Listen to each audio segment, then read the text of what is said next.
কোন রত্ন কোন আঙুলে পরা উচিত আমাদেরকে অনেকে বলে, আমি অনেকে দেখি যে রত্ন অনেকে ভুল আঙুলে পরে আছে।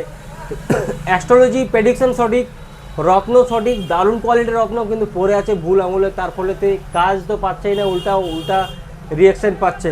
সব সময় মাথায় রাখবেন পান্না, পান্না যদি হয় পান্নার আঙুল হচ্ছে এই কড়ি আঙুল, আর একটা আঙুল হচ্ছে এই আঙুল, রিং ফিঙ্গারও পান্না পরা যায়। শুক্র, শুক্রের জন্য যে রত্নগুলো লাগে সেই রত্ন আপনার এই আঙুলও পরা যায়, ইভেন এই আঙুলও পরা যায়। রক্তপ্রবাল সবসময় রিং ফিঙ্গারে পরতে হয়। আমাদের রুবি যে সানের যে স্টোন সবসময় রিং ফিঙ্গারে পরতে হয়। আমাদের শনির যে স্টোন নীলা সবসময় মিডিল ফিঙ্গার, ঠিক আছে। এছাড়াও আমাদের গোমেরটাও মিডিল ফিঙ্গারে পরতে হয়। এইটা হচ্ছে আমাদের বৃহস্পতির রত্ন, গুরুর রত্ন পোখরাজ, এই আঙুলে পরতে হয়, এই আঙুলে ওপাল পরা যায়। এছাড়াও প্রচুর রত্ন আছে যেগুলো সাবস্টিটিউট রত্ন, এমেথিস্ট আপনাকে মিডিল আঙুলে পরতে হবে, টোপাজ হলে বৃহস্পতির আঙুলে এই আঙুলে পরতে হবে, হোয়াইট কোরাল সাদা প্রবাল হলে এই আঙুলে পরতে হবে। তো এইভাবেই রত্ন পরতে হয়। ভিডিওটা দেখে নিয়ে আপনারা নিজের নিজের হাতে দেখুন রত্নটা আপনারা সঠিক করে আছেন না ভুল করে আছেন। ধন্যবাদ।